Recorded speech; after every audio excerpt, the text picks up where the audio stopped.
Hey everyone, today I'll be reviewing the Marvel Legends Super Villain Wave Doctor Doom. So here's a quick look at the box.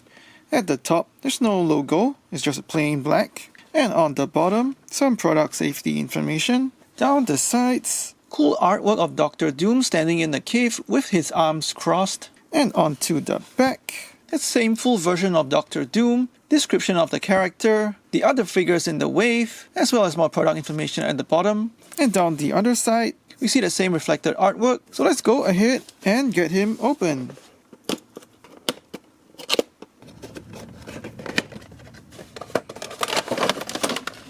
And out of the box you see the action figure in the plastic tray. He's got 3 interchangeable hands, as well as the skull and spine of Thanos.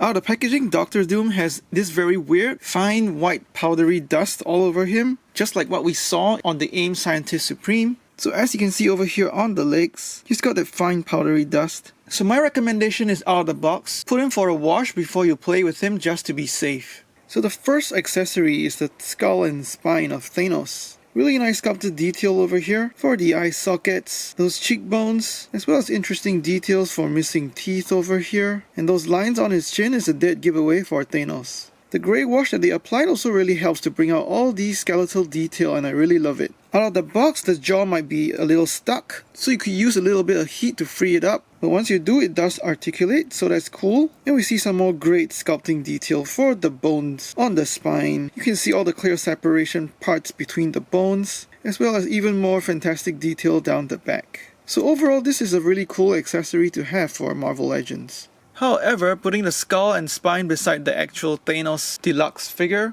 I think the skull and the spine looks a bit small in comparison to the actual size of Thanos. So that's a bit of a bummer, but that does not detract to how cool this accessory is, especially for the Marvel Legends line. Doctor Doom comes with 3 interchangeable hands, a left fist, a right gripping hand, as well as a right trigger hand. All 3 hands are cast in a white plastic with a sort of leather texture on them. My left fist has a splotch here, probably from the molding process, but it's not such a big deal. The left fist as well as right gripping hand are articulated in as well as outwards. Meanwhile, the right trigger hand is articulated upwards as well as downwards. And you can easily swap his hands out. Over here we have his left fist as well as his right gripping hand. So if you take a closer look at the Thanos spine, there's a section where the spiky bones are not sculpted in. And this is where you fit that section into Doom's hand so he can grip that spine pretty well. The last accessory is a pistol that's already stored in the holster that he comes with. The pistol looks to be an old school model, casted in a light metallic plastic. And that pistol fits nicely into his interchangeable right trigger hand.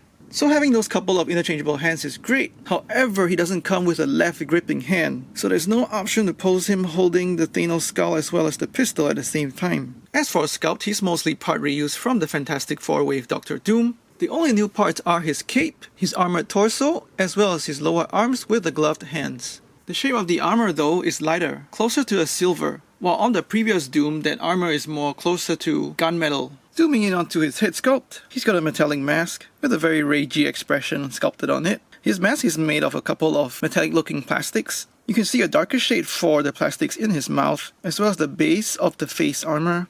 The upper layer for his forehead as well as his nose and his chin is a lighter shade of metallic plastic. His eyes are painted on with flesh tone paint for the skin around his eyes, as well as very sharply applied brown paint for the pupils. So generally the head sculpt is quite well done, very cleanly applied paints. Moving down to the side of his head is the same sculpted white plastic hood, so there's a nice texture to show the fabric, as well as the wrinkles at the back as the tip of the hood droops over. So there's no paint on this white hood.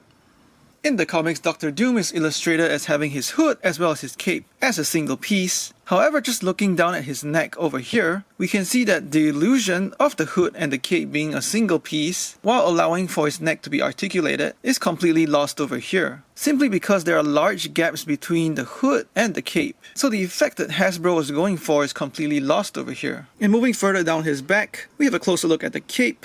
It's got the same fabric texture on it, as well as a couple of sculpted wrinkles, just to show the cape draping down naturally. The cape is attached to his back with a very short peg, and as you play with him, that cape tends to wiggle and pop out the peg. I removed his cape for a closer look at the torso. Over here you see very nice clean lines, leading down from his collarbone to the sides of his chest. Nice detail for his pecs as well as his abs. It's quite a modern looking streamlined armor design. And moving on to his arms, there are more medieval looking armor design with a couple of rivets down the side of his bicep and a circular armor plate over here at his elbow. The gloves are cast in a plain white plastic with nice sculpting detail to show leather texture on it, and his hands are sculpted open and splayed. So in a strange way, that very modern torso armor actually contrasts with the older medieval style armor on his arms. So it does look kinda odd, but I suppose that's actually faithful to the character design. Moving on to his back, it's just a plain, smooth backing plate. Once again, with the metallic plastics, you see the very bad swirling over here, and there's a little bit of sculpted detail to show how the back plate section off at his lower back. Coming back to the front, his belt and skirt are sculpted in one single piece of white plastic, sharply applied black paint for the belt, and that silver paint for his ornate buckle. And again, he's got that fabric texture sculpted onto his skirt. His holster is sculpted in black, and it's also got that leather texture sculpted on it, with a D over here in olden font. And there's also realistically a strap over here to show how that holster is supposed to be held onto his belt. And moving down the back, we see the same clean applications of black paint on his belt, and the same texture on his white skirt.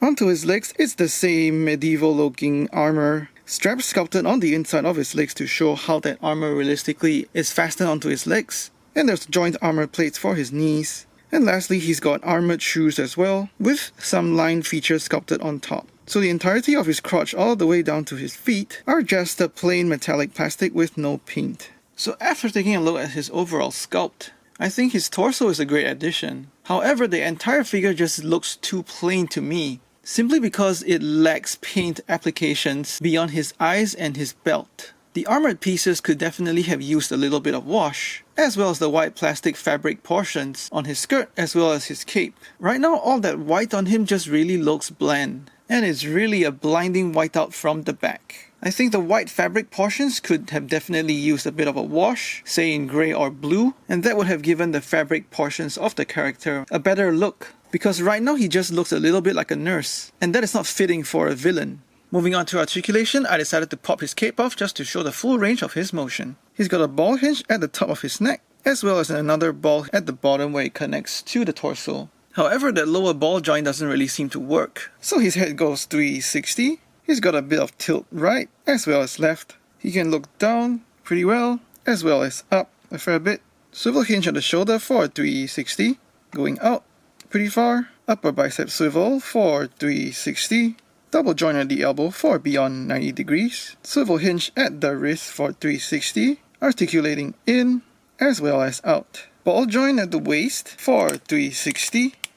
There's a good bit of tilt right as well as left. Able to crunch backward a fair bit as well as forward a good deal. He has ball joints at the hips that can go out that far, and that's held by the slits in the skirt on the sides, forward and backward that much. Again, those slits really help. Upper thigh swivel for 360. Double hinge at the knees for beyond 90 degrees. He's got a swivel just above the ankle joint, so his feet can swing left and right. A fair bit of ankle tilt upwards, as well as downwards. And ankle pivot outwards, as well as inwards. So with a couple of interchangeable hands as well as the Thanos skull and spine, I think there's quite a fair bit of playability and possibilities with posing Dr. Doom for your display and photography purposes. In all fairness, the articulation scheme is indeed pretty good, but sometimes I really find myself struggling against the plastic skirt as well as the thick and heavy cape that simply won't stay in place because of the short peg at the back. So the cape really makes the figure back heavy, but it also sort of doubles up as a third point of stability to help him in these wider stances. Size-wise, Dr. Doom stands at 6 3/4 inches or just above 17 centimeters. For size comparisons, here he is with Thanos, Captain America and Iron Man, the Fantastic Four, some Star Wars Black Series, and some G.I. Joe Classified Series. Despite a couple of new stuff thrown in like the extra hands, I find this figure hard to recommend. The Thanos skull and spine turned out well and is the coolest part for me. However, the lack of paint and wash on the fabric and armor parts make this a little bit of a lazy effort from Hasbro. The articulation works but is hampered by the unwieldy hard plastic cape. This would have definitely benefited from a soft posable cloth cape. Throw in the fact that he doesn't come with a build-a-figure piece, I'd say you can pass on this. But if you do decide to get him, he's the extra in the case and shouldn't be hard to pick up. Please like and share this video, let me know what you think in the comments below, and subscribe to my channel for more toy reviews. Thanks for watching, take care and stay safe.